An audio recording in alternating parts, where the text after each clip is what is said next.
ça, voilà, pour pouvoir partager ça avec vous ce soir.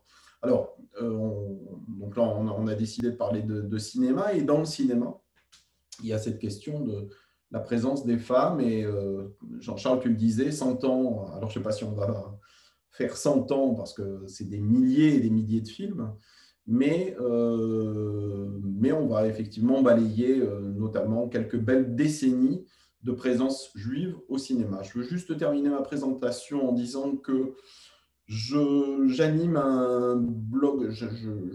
Autre passion de ma vie, c'est la radio, que j'interviens sur l'ensemble des radios juives en France, enfin en tout cas sur beaucoup, sur ces questions-là notamment, et que j'ai sur mon Facebook, mais plus largement, j'ai un blog audio sur Arte Radio, où de façon hebdomadaire, j'ai une chronique de 5 minutes autour des questions justement de présence juive dans la bande dessinée, dans le cinéma, dans les séries. Et donc, Jean-Charles peut-être vous fera passer l'adresse de ce blog, mais enfin, si, en tout cas sur Facebook, vous pourrez facilement trouver ça. Et il y a incroyablement des choses qui sortent voilà, chaque semaine.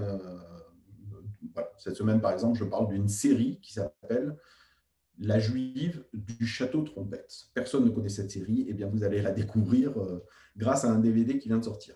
Je ferme la parenthèse et je vous propose de rentrer directement dans cette présentation rapide, frustrante, évidemment totalement subjective des choix que j'ai faits.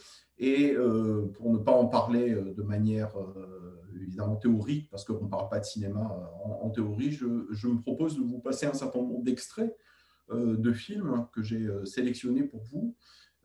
Et j'ai organisé, disons, ces extraits en grandes thématiques.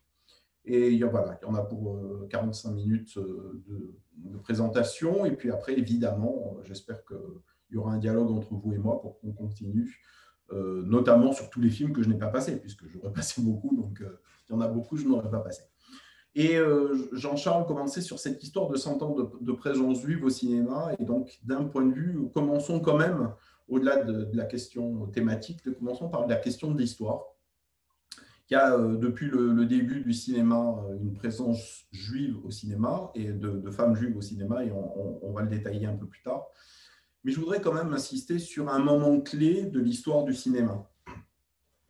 Comme chacun d'entre vous le sait, le cinéma a un peu plus de 100 ans. Le cinéma était d'abord muet, et puis un jour il est devenu parlant. Et le jour où il est devenu parlant, il y a eu donc un premier film parlant. Il y a un film qui marque le début du cinéma parlant.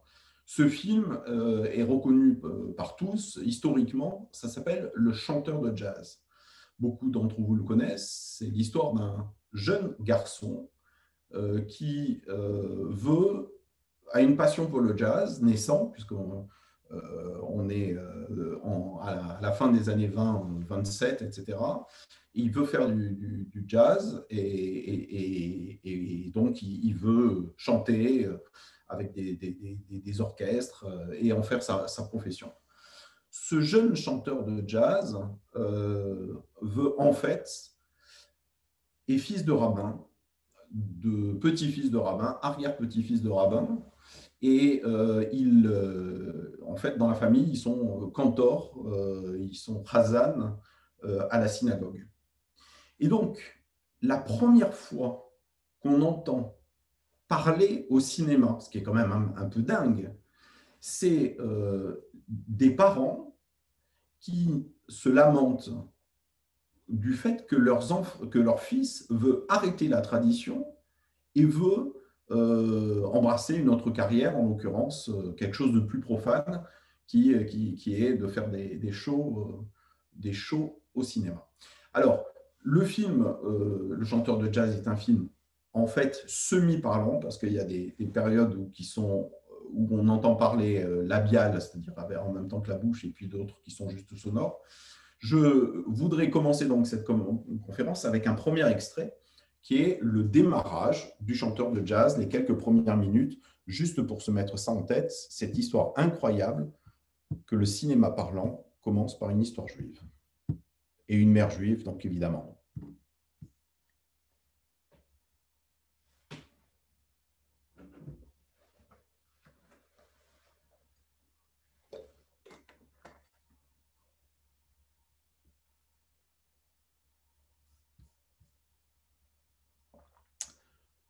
C'est censé démarrer.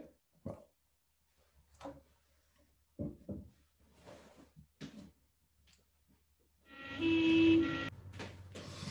Voilà, c'était juste un premier extrait, en tout cas une première mère juive qui prend la défense de son fils. Mais la question des mères juives au cinéma, on en reparlera dans le courant de notre intervention. Alors, vous avez vu que le prochain carton, le prochain intertitre, eh bien, c'est effectivement la question de l'indépendance. Parce que ce soit vrai ou non, et probablement qu'il y a des choses très très vraies, les femmes juives passent, en tout cas pour les scénaristes et les réalisateurs, pour les auteurs de films, pour être très indépendantes, pour être capables de s'opposer, parfois non, mais parfois oui, à la tradition, au poids de la tradition, ce qui est assez spécifique. On trouve des tas de films autour de ça, et je vais vous montrer un premier exemple qui risque de vous étonner. C'est que la première apparition significative de l'indépendance des jeunes femmes juives, eh bien, c'est Betty Boop. Betty Boop, dessin animé de David Fincher, de Max Fincher et son frère David, oui, c'est ça. Et cette jeune femme Betty Boop, donc, dont on connaît son petit poupoupidou qui chante, qui fait de l'automobile, qui fait des tas de choses qu'on ne faisait pas à son époque, est issue d'une famille juive. D'abord, parce que les deux créateurs du studio et les deux créateurs du personnage sont juifs. C'est les mêmes d'ailleurs qu'ont créé Popeye. Et puis, la judéité de Betty Boop est attestée dans des tas de dessins animés dans lesquels elle participe. Là, on verra qu'elle mange cachère. Là, il y a des rabbins qui apparaissent, etc., etc. Mais je vous propose, pour illustrer ça, l'apparition donc de Betty Boop dans sa propre famille, où le père et la mère parlent yiddish et portent kippa.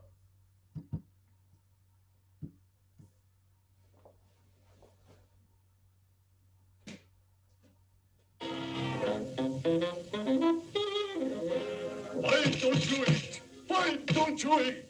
Just tell me once. Why you don't eat your Hasselpfeffer? Eh? Und Poncho sauerbraten Betty. And when I was once more tell you to eat, then I will right away send you out from the house. So, you hear? I don't have it. I don't have it. You go to school with money and you stay there all day in my garden. You study hard. You come home and you Oh, come on, Betty. I say, what is this? What is this? I don't have it. I don't have it. Why did you say something? Why did you say something? And why your father is not? What's this? What's it was? Why is this? Don't talk to me. Don't talk to me. Don't put that. I don't have it. I don't have it.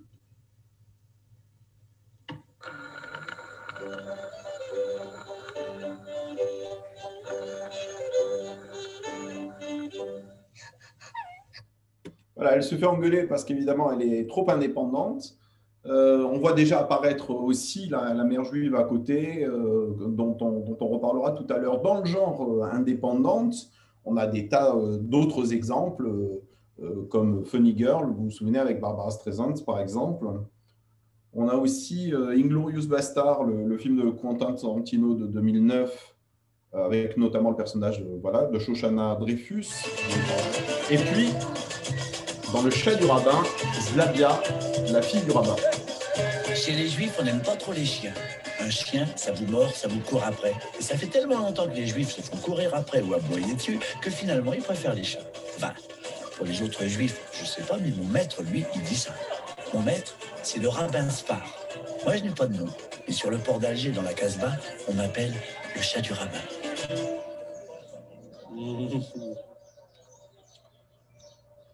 Zlabia, Zlabia, c'est ma maîtresse. ma fille. Son nom, on dirait une pâtisserie au miel. Quand elle était petite, elle courait du fond de la maison pour venir m'embrasser, tu imagines? Labia!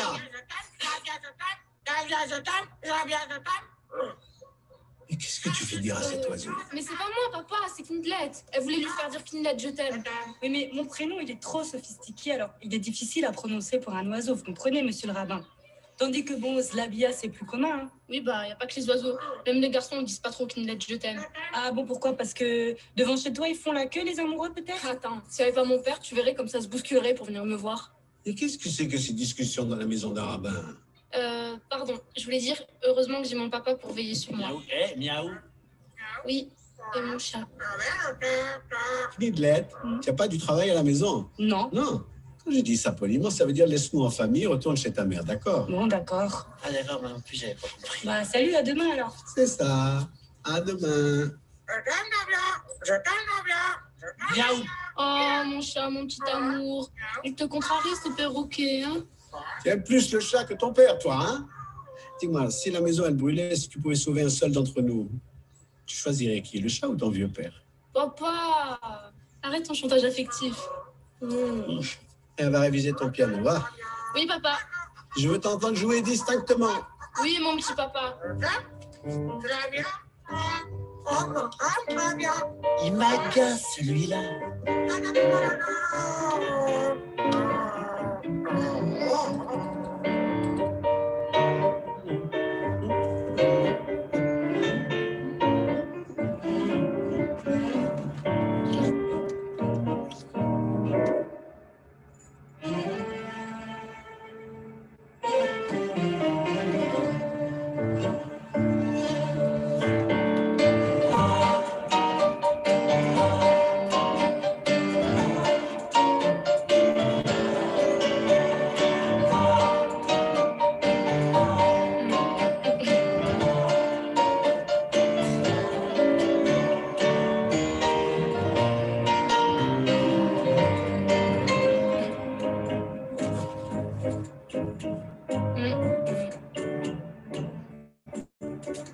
Miaou.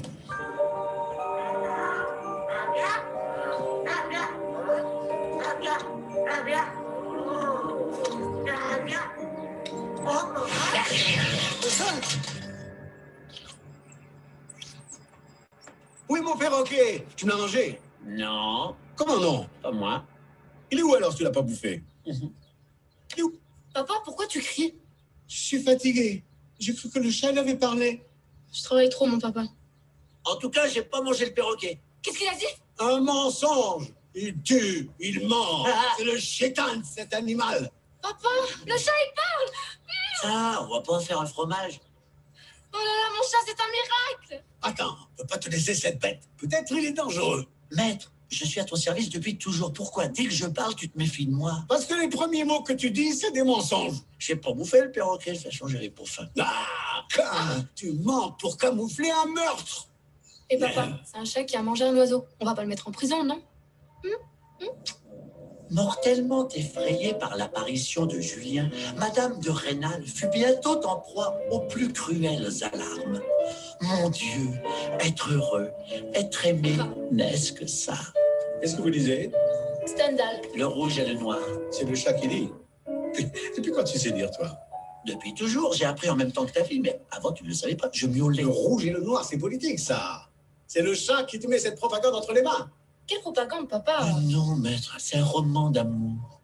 Encore mieux. Donne-moi ça, toi. N'approche plus de ce chat. Je t'interdis de lui parler. Je t'interdis de le voir hors de ma présence. C'est mon chat. Bon, etc., etc.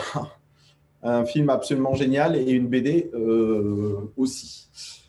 En tout cas, qui raconte des tas de trucs très, très intéressants sur les questions d'identité et d'identité juive. Voilà, mais ça, c'est une autre histoire. Vous l'avez vu, autre sujet, évidemment, quand on parle des femmes indépendantes et des jeunes filles indépendantes, un des sujets d'achoppement dans la tradition, c'est la question du mariage, la question de la relation amoureuse. Et c'est un des grands pivots des scénaristes qui, évidemment, exploitent ça. Ils l'exploitent en général dans le cinéma et en particulier quand la jeune femme est juive, parce que c'est compliqué. Voilà, c'est compliqué parce qu'elle ne choisit pas le promis que les marieuses ont décidé pour lui ou que la famille a décidé pour lui ou parce que tout simplement il n'est pas juif. Et que donc c'est ça le nœud du scénario. Par exemple, on va repartager l'écran. On a un certain nombre de films que vous avez en tête. Vous vous souvenez peut-être de ce film qui s'appelait Izzy et Sam, qui était un très joli film de 88. Au nom d'Anna, un film d'Edward Norton. Un violon sur le toit, bien sûr. Dieu est grand et moi je suis toute petite, avec Audrey Tautou et Édouard Baird. Mauvaise foi, qu'on va voir tout de suite, avec Roche Dizem. Et puis, un film génial qui s'appelle Le Tango d'Erachevski, et de Sam Garbansky, avec notamment sa fille. Et la scène que je vous propose de voir est vraiment un résumé de toutes les contradictions de ce que peut avoir l'identité juive.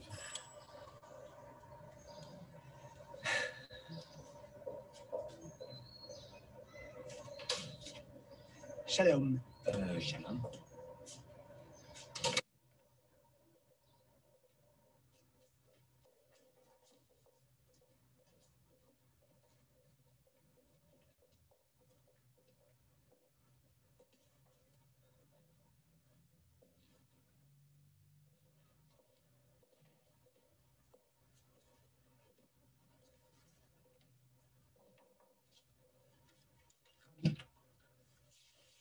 Monsieur est là pour vous. Pour moi? Oui, monsieur veut des renseignements sur la conversion. La conversion à quoi? Au judaïsme, je suppose. Judaïsme? Vous faites d'autres religions? Excusez-moi, je suis distrait. J'ai cru que vous étiez juif, alors je comprenais pas bien. Merci. Vous voulez vous convertir? Enfin, je voudrais des renseignements sur la conversion. Pourquoi? C'est une bonne question. Vous appréciez peut-être une jeune femme qui se trouve être juive? C'est pas une raison suffisante? Normalement, non. Qu'est-ce que vous entendez par normalement? Je vais être franc avec vous. Pour moi, c'est suffisant, mais pour aucun autre rabbin. Qu'est-ce qu'il y a de plus fort que l'amour? Le divorce. Si jamais vous divorcez, vous restez juif? Je ne compte pas divorcer. Personne ne compte divorcer, seulement les gens divorcent. Moi, je suis divorcé. Vous pouvez faire ça? Bah, le divorce dans la religion juive n'est pas... Alors vous, si vous divorcez, vous restez juif? Vous êtes resté juif? D'abord, je dois vous prévenir, si je vous convertis, c'est pas valable. Pas valable pour qui? Pour le consistoire. Je fais partie de ce qu'on appelle le judaïsme libéral. Mm-hmm. Et nous ne sommes pas reconnus par le consistoire. C'est ce qui correspond à l'Église, mais pour les Juifs. Pour eux, si je vous convertis, c'est pas valable. Pour Dina Rachevski, ce serait valable? Elle a un rapport avec Rosa Rachevski? C'est sa petite fille? Ah bon. Pour elle, ce serait valable? Bah, je présume que oui. Bon. Qu'est-ce que je dois faire? Pour me convertir? Excusez-moi, mais mademoiselle Nina Rachevski, il me semble que sa mère ne soit pas juive. Et alors? Mademoiselle Nina Rachevski n'est pas, religieusement parlant, elle n'est pas juive. C'est grave? Non, c'est juste que si vous convertissez, vous serez plus juif qu'elle.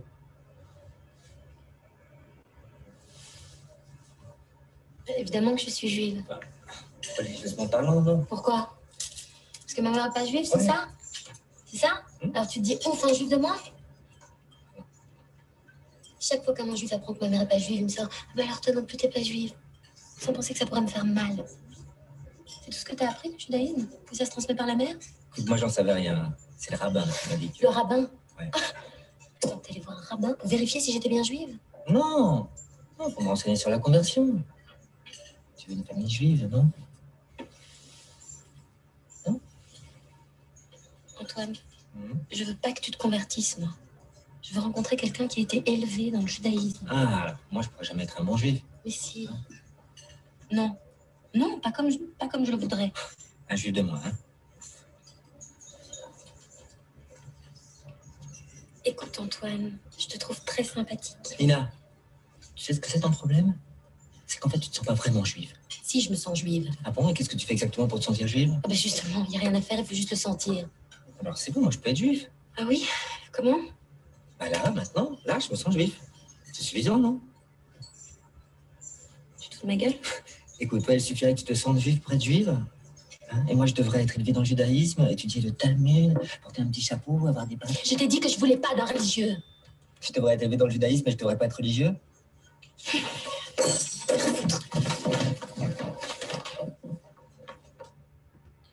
Bon, on a dans cette scène à peu près tout ce qui peut se poser. Et dans le film en général, je pense que Sam Garbansky, dans son film, il a dû cocher à peu près toutes les manières d'être juif possibles et imaginables, que ce soit du religieux au sioniste, en passant par celui qui est lié à la Shoah, etc., etc. Un film que je vous conseille de voir ou de revoir vivement. Situation amoureuse, c'est compliqué, on l'a vu. Et puis, autre sujet encore qui est connexe à celui-là, c'est que eh bien, ces femmes juives au cinéma, elles se battent pour leur indépendance, elles se battent pour leurs conditions. Voilà, et donc, dans les combats de femmes, je crois qu'un des plus beaux exemples qu'on ait au cinéma, et là c'est un film israélien que vous connaissez tous. Je vous propose de voir la première scène, on reparlera après évidemment de cinéma israélien, mais les premières scènes de Get, le procès de Vivian Amselem, de Shlomi et Ronit Elkabetz. C'est la première scène du film.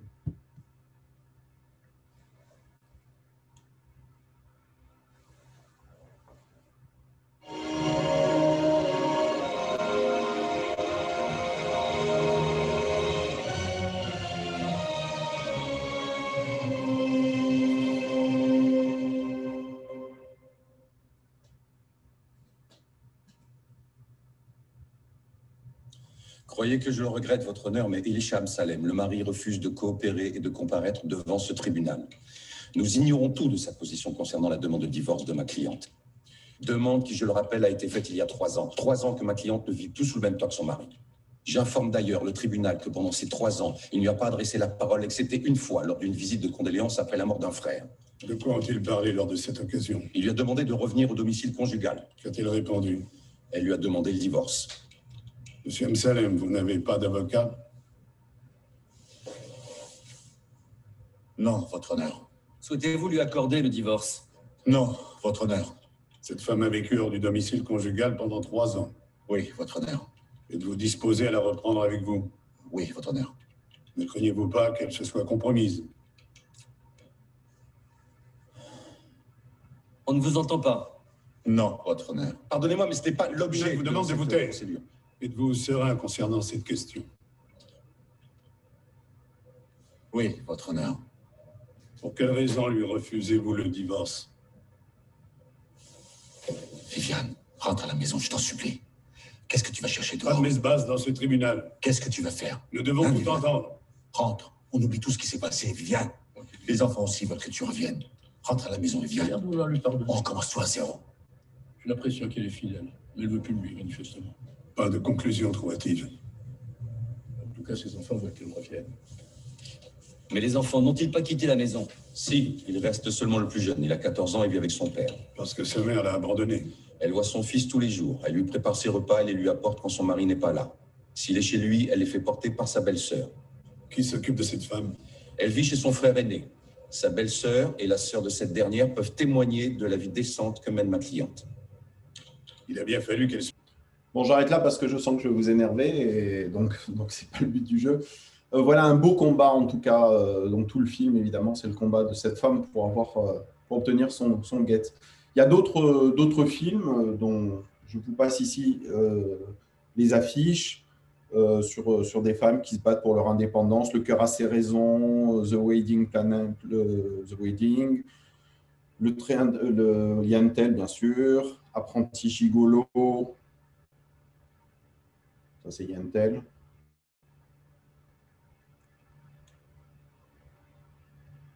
My Father, My Lord, film de David Bollard, Félix Emera. Et puis, je vais vous passer un autre extrait d'un film de 1975, bien qu'il soit en noir et blanc et que sa facture paraisse plus vieux. C'est un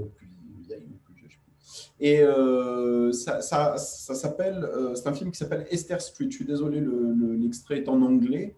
Ça raconte, c'est un très très joli film qui raconte l'histoire de l'émigration des Juifs de l'Est en Amérique et au moment où ils arrivaient, notamment à Ellis Island. Et alors, le film raconte que le mari est parti quelques mois plus tôt, peut-être un an. Il a commencé à s'installer à New York et sa femme et son fils le rejoignent. Il a, juste je vous remets le contexte, lui, il est déjà devenu américain. Il a coupé sa barbe, il a changé son nom, il n'est déjà plus dans le shtetl qu'il a quitté et il est déjà autre chose. Elle vient d'arriver. Évidemment, le gap qu'il y a entre eux va poser problème, mais elle finira par demander le divorce. Mais voilà, regardez cette très jolie scène aussi d'une femme qui se bat pour garder en même temps sa foi et sa culture et en même temps essayer de retrouver son mari. Esther Street.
For what purpose are you bringing this woman in? For what purpose are you bringing this woman in? For the paper, she's my wife. And that's your son.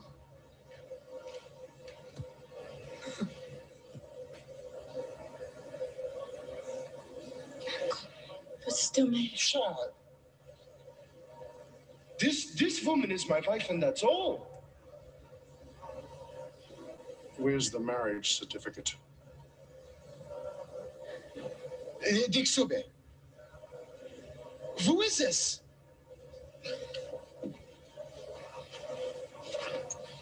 Tenemos a Ois.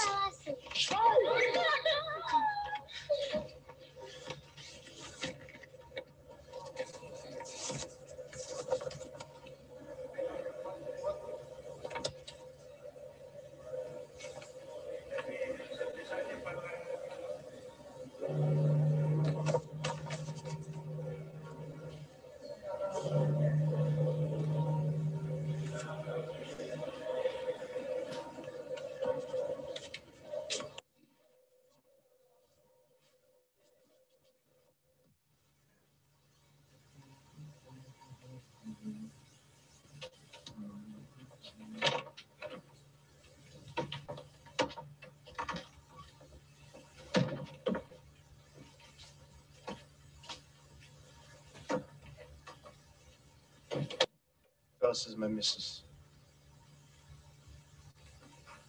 Das ist Mr. Bernstein. Sehr angenehm, my missus.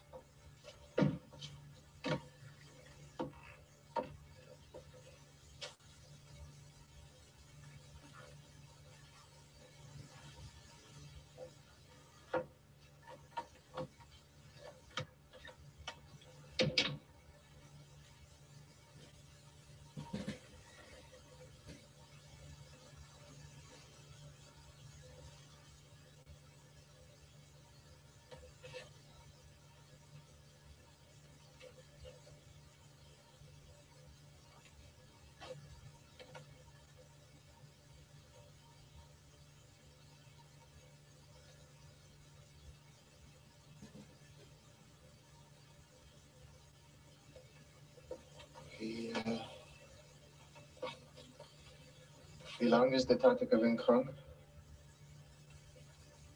Ganz freudig. Ich war genug gedacht. Du weißt, ich hab dir nie erkannt. Du siehst aus wie Boris.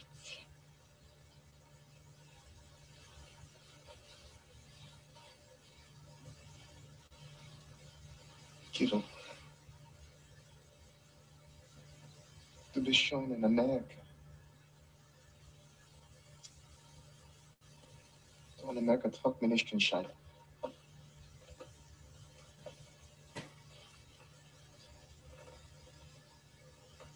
Ich hab ein Tichel.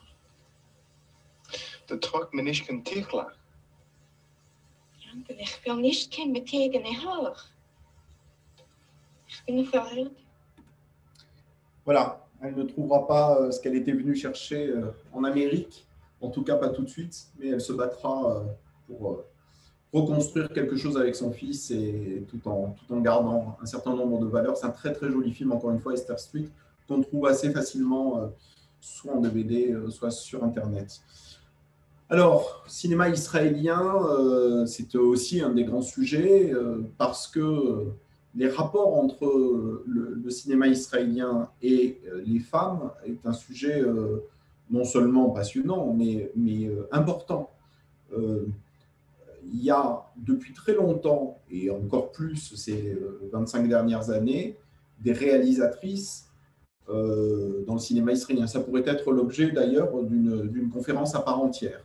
Comment presque un tiers des productions israéliennes depuis ces 20 dernières années, depuis les années 2000, disons, soit sont réalisées par des femmes et ou sont des sujets autour des femmes, de leur indépendance, de leur combat. Là aussi, on en a vu un extrait tout à l'heure avec donc les films de Ronit Elkabetz, par exemple, mais pas seulement. Donc, il y a vraiment beaucoup de films qui tournent autour de ces questions-là. J'ai voulu vous... Alors, on va repartager un peu l'écran. J'en ai mis que quelques-uns parce que ça pourrait être, encore une fois, tout à fait prendre l'ensemble de la conférence. Mais ça pourrait être Les Méduses, le film d'Edgar Keret et Shira Geffen. Ça peut Avanim, le film de Raphaël Nadjari de 2004. Une jeunesse comme aucune autre, par exemple. ou zéro motivation des jeunes soldats à l'armée, avec les motivations qui sont les leurs et pas obligatoirement celles d'être de grandes soldats. C'est aussi une des dimensions. Mais j'ai choisi finalement de vous passer un film de 1967, pas quelque chose de récent, pour vous montrer que ça existe depuis très longtemps. Là aussi, c'est un combat de femmes. Ce film, vous le connaissez parce que c'est un grand classique du cinéma israélien. Matzor, Siège. On y retrouve Gila Almagor, assez jeune. Elle vient de perdre son mari pendant la guerre. Et au fond, tout le monde la verrait bien en veuve, gardant ce statut et honorant son mari ad vitam aeternam. Et alors qu'au fond, elle a envie de continuer à vivre. Et donc, y compris dans l'entourage, le kibbutz, les gens qui étaient autour de son mari, lui font ce reproche-là de choisir la vie plutôt que le veuvage. Et il y a notamment cette scène avec Yoram Gaon. Voilà, c'était un peu rapide, mais en tout cas, voilà ce qu'on peut amorcer sur la question du... On a beaucoup de femmes dans le cinéma, des actrices absolument extraordinaires, des scénaristes, des réalisatrices, des documentaristes, puisqu'il y a beaucoup de documentaristes qui sont des femmes. Et je vous dis, entre un quart et un tiers des films israéliens sont liés à la cause des femmes, réalisés par des femmes, parfois d'ailleurs de façon assez dure et assez frontale. On pense à Or, Mon Trésor, etc. etc. Et c'est une nation qui produit des choses vraiment passionnantes en termes de cinéma et autour de cette question-là. On va continuer à explorer des grandes thématiques. On a parlé tout à l'heure de ces femmes qui passaient pour indépendantes, d'ailleurs auprès des juifs, mais auprès des non-juifs aussi. Il y a quelque chose d'une espèce du mythe de la juive indépendante, de la juive qui ne veut pas se marier, mais qui voudrait se marier, etc. etc. Plus largement, on peut revenir sur quelque chose qui est né en fait de la littérature du XVIIIe puis du XIXe siècle surtout, qui est l'espèce de mythe de la belle juive. Je mets des guillemets là aussi, mais c'est une thématique en soi. C'est-à-dire, d'abord en s'appuyant sur les personnages de la Bible revisités par le romantisme dans la littérature, l'opéra et donc par là même le cinéma, que ce soit chez Maupassant, que ce soit chez Balzac, que ce soit chez les frères Goncourt. Il y a ce mythe de la femme juive qui est magnifique, qui est belle, inaccessible, indépendante, souvent dans les romans ou dans les films en l'occurrence, qui s'oppose par sa présence à la blonde, belle blonde chrétienne, etc. Il y a quelque chose autour de l'exotisme. C'est parfois un peu ambigu sur la question de la mythologie et de l'antisémitisme, pas frontalement, mais il y a quand même quelque chose autour de l'orientalisme qui est un vrai sujet passionnant.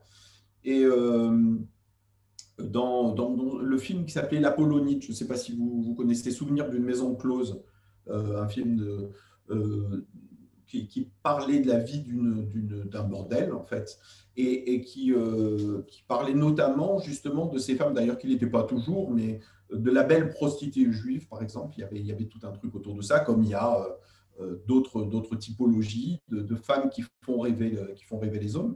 Et puis, l'extrait que je vais vous passer, qui est un film de 52, de Richard Topper, et qui s'appelle Ivanhoe. Alors vous allez me dire, mais qu'est-ce que Ivanhoe a à voir? Moi, je connais l'Ivanhoe, le preux chevalier qui se bat pour sauver le Richard Cœur de Lion contre son frère qui a usurpé le trône. Vous vous souvenez peut-être que Ivanhoe, c'est à coup d'épée, d'armure, de combat sur les chevaux, etc., et de joutes. Mais en fait, je ne sais pas si vous vous souvenez, mais que c'est la communauté juive qui paye la rançon contre les Saxons pour sauver le roi lion, donc Ivanhoe est en lien avec Isaac d'York, le président de la communauté, ou en tout cas le chef de la communauté de l'endroit où ça se passe en Angleterre. Et évidemment, Isaac d'York a une femme magnifique, je vous le confirme, vous allez la reconnaître, elle est quand même très très belle.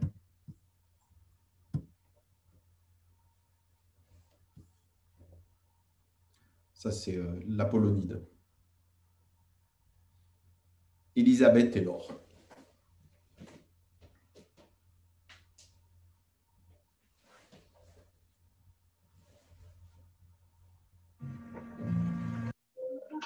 Hé là, qui es-tu?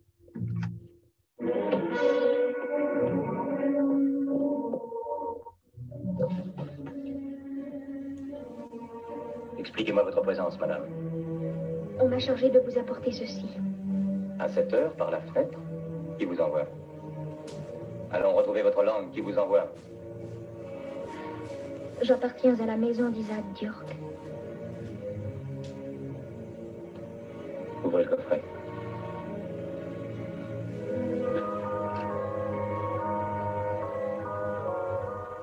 Pourquoi se faire? Pour vous. S'ils appartiennent à Isaac, je pense qu'il me les aurait remis avant que je ne parte de chez lui. Ils ne lui appartiennent pas. Ils furent donnés à ma maîtresse par sa mère.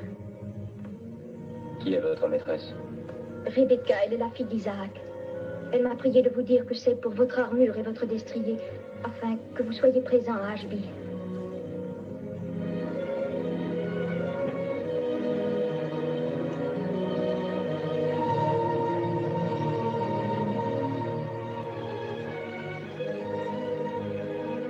Est-ce que votre mère est au courant, Rebecca? Ma mère a été tuée en Espagne il y a 2 ans. C'est pourquoi mon père m'a amené en Angleterre. Si je mordais la poussière à Ashby, cheval et armure appartiendraient au vainqueur. Tout serait perdu. Vous ne perdrez pas. Et si je perdais? Ce serait la perte de l'Angleterre. Vous aimez l'Angleterre à ce point? Est-ce qu'un prisonnier aime sa prison? Alors pourquoi me donnez-vous vos bijoux? C'est à vous que mon père doit la vie. Allez qu'à votre père me remercier déjà. Je tiens à vous remercier encore. Si vous craignez de prendre part au tournoi d'Ashby, rendez-moi ce coffret. Autrement, il vous sert à vaincre. Je m'en servirai. C'est ce que je désirais que vous me disiez. M'autorisez-vous à partir? Pas toute seule. Écuyer, Wamba! Écuyer, Wamba, c'est moi! J'arrive, Seigneur! Mon écuyer va vous escorter. Merci, Seigneur. Ramène cette dame sous mon escorte jusqu'à la maison d'Isaac, York. À vos ordres, messire. Je vous souhaite bonne chance, Seigneur. Adieu. Adieu. Pourriez-vous ne pas être à Ashby quand c'est vous qui m'avez armé pour entrer en lice? Ne cherchez pas à me voir à Ashby, Seigneur. Pourquoi? Parce qu'il ne serait pas sage de m'y rendre. Et encore moins sage qu'on vous vit en train de me saluer. Mais pourquoi? Parce que, sire chevalier, je suis la fille d'Isaac. Pour quelle autre raison?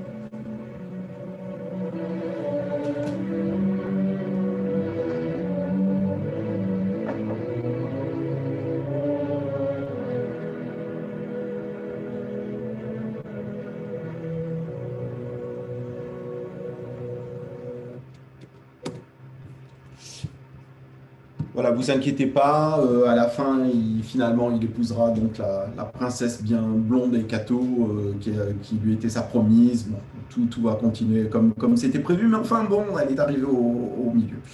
Allez, je vois que le temps passe, il nous reste juste une dernière section. Et évidemment, je vous l'avais promis, les mères juives, on a commencé avec ça et on va finir. Je crois que c'est peut-être pas la peine de caractériser toutes les mères juives, peut-être que les 3 extraits que je vais vous passer pour terminer vont vous parler assez bien de toute cette mère juive à l'écran. On va quand même rebalayer quelques films. Je vous dis Allen, par exemple, New York Story, où sa mère apparaît dans le ciel pour raconter à tout le monde qu'il faisait pipi au lit. Rabbi Jacob, la tante, Le complexe de Portnoy, enfin Portnoy et son complexe. Fievel et le Nouveau Monde. La petite boutique des horreurs, je ne sais pas si vous vous souvenez de Madame Shiva, puisqu'elle vient toutes les semaines, puisqu'elle a un décès. Et puis, 3 extraits. Petite confidence à ma psy. Dis à plus, celle qui ne mange plus. Oui, regarde-moi les cornichons comme ça. J'adore les cornichons. Mais qu'est-ce que tu fais?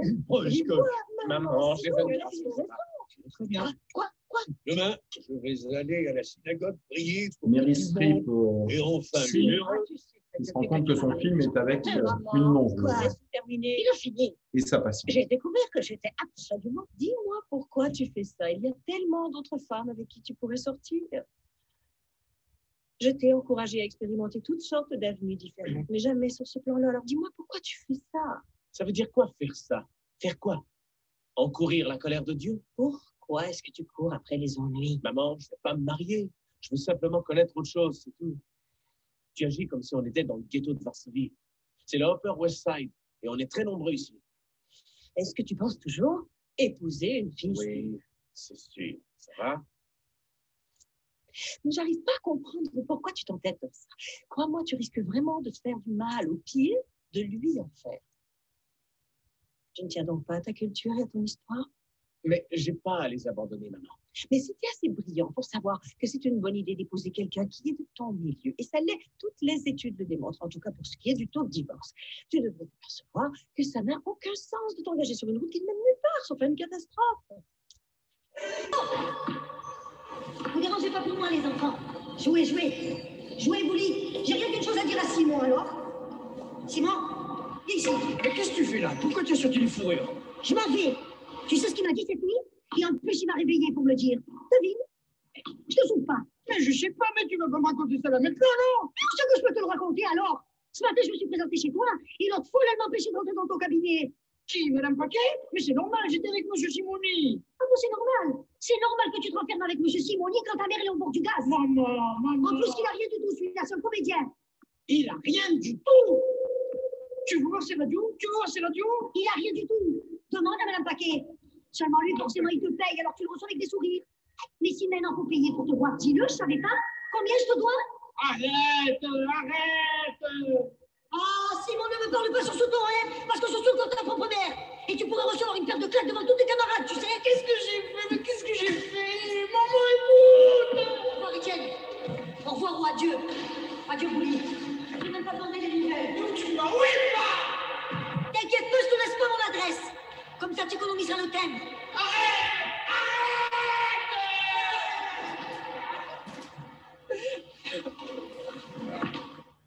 Voilà, un éléphant, ça trompe énormément. C'était la cerise sur le gâteau.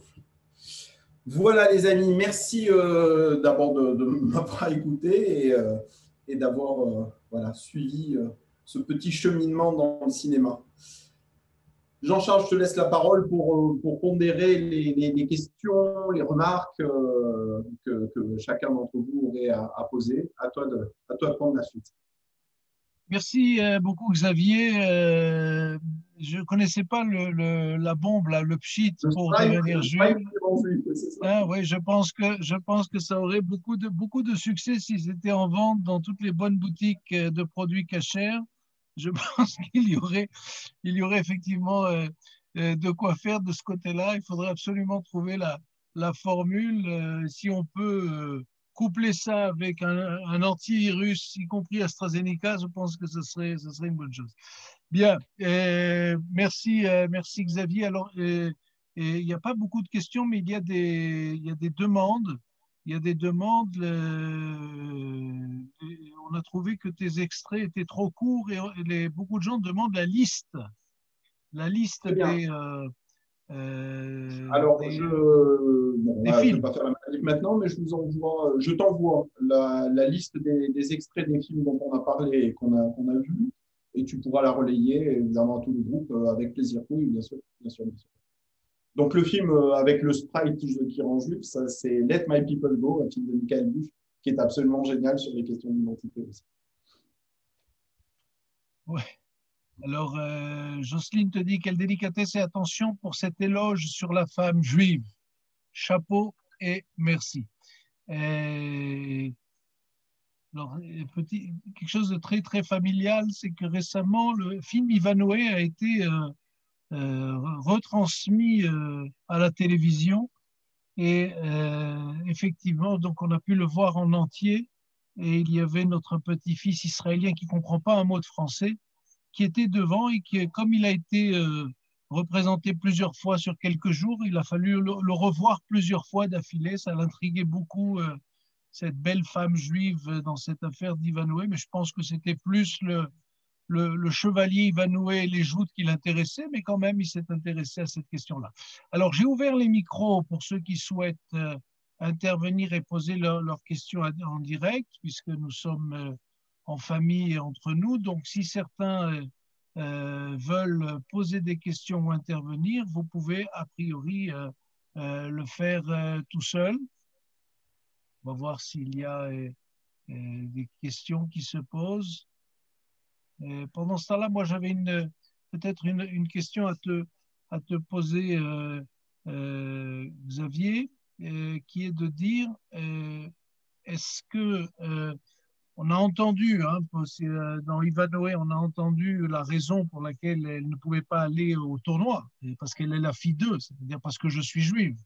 Est-ce que là, concernant les femmes en particulier... D'ailleurs, ils ont le chapeau jaune, ils ont la rouelle, etc. Tout à fait.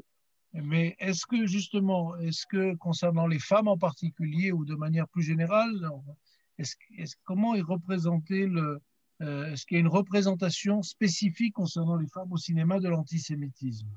De ces petites touches. L'antisémitisme, il est plutôt autour des hommes. Alors que ce soit sur les représentations antisémites, il y a quelques films antisémites, hein, comme chacun le sait, et encore maintenant. Mais c'est plutôt les hommes qui font l'objet donc des stéréotypes antisémites. Les femmes, ça ne l'est pas particulièrement. C'est un film sur la Shoah, etc. Mais bon, ça, évidemment, la question ne se pose pas comme ça. Et au fond, c'est dans l'avant-dernière section, quand je parlais de la belle juive, c'est cette question très ambiguë, un truc très français, encore une fois lié à la littérature, pour commencer, dans la grande veine orientaliste. Et il y a quelque chose où, alors ça n'est pas une représentation, enfin, sauf quand Druon et tout ce qui a précédé, donc les années 20, les années 30, la montée de l'antisémitisme en France, etc., où cette belle femme juive qui faisait rêver, qui a un pouvoir de séduction, etc., c'était dit de manière positive, enfin, présenté comme de manière positive, même si, encore une fois, la question est ambiguë puisqu'on est dans des stéréotypes. Et puis, au bout d'un moment, quelques auteurs de sinistre mémoire transforment ça, parce qu'ils font feu de tout bois, sur, du coup, c'est la traîtresse, elle fait des coups, elle veut mettre la main basse sur l'argent, etc. Mais c'est tout à fait à la marge. La représentation féminine, c'est plutôt une représentation qui est censée dire des choses. Parfois, ça l'est d'ailleurs. Censée dire des choses positives sur, encore une fois, cette belle juive, qui est une espèce, d'ailleurs, qui est un mot, qui est un concept non juif. C'est évidemment un concept de fantasme. Voilà. Tu ne veux pas dire par là qu'il n'y a pas, il y a de très belles femmes juives. Attention, ce n'est pas qu'un mythe. Il faut faire attention à ça.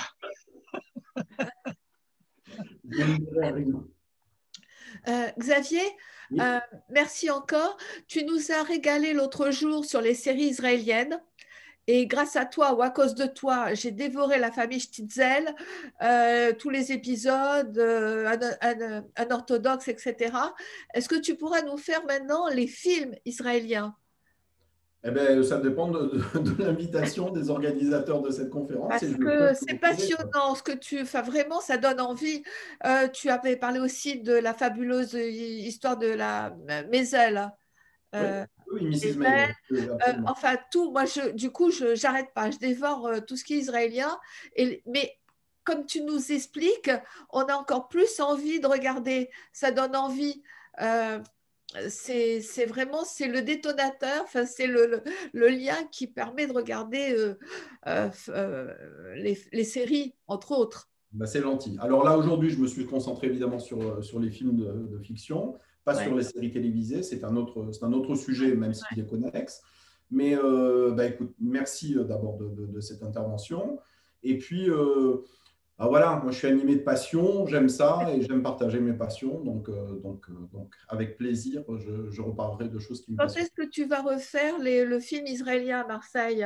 Quand ça sera ouvert. Est-ce que c'est prévu pour quand normalement? En fait, bah, pour l'instant, on n'a pas de date. On espère au printemps. Printemps prochain, donc 2022. On espère. Si Dieu veut. Ok. Merci Annie Darmon. Alors, c'était dans quel cadre cette série sur les séries? C'est avec le Bnei Brit. Je fais partie du Bnei Brit et c'est le Bnei Brit qui avait reçu Xavier. D'accord, très bien. C'était important de le préciser parce que voilà. Alors, tu as sur le chat quelques remarques très amicales d'ex-marseillaises comme Sylvie Mocat. Je crois que tu dois connaître un petit peu. Mais Marseillaise un jour, Marseillaise toujours. Oui, c'est ça. Je dois dire que Sylvie, je profite qu'elle est juste là dans mon écran, d'abord pour la saluer parce que c'est une amie de très longue date.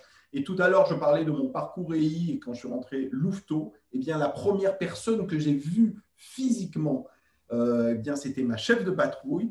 Eh bien, c'était Sylvie qui avait peut-être 1 an ou 2 de plus que moi, mais il n'empêche que c'est elle qui a su rassurer le petit louveteau que j'étais devant ce monde qui allait s'ouvrir et elle m'a permis l'accès à ce qui a été probablement la plus belle aventure de ma vie. Waouh, Sylvie, c'est enregistré.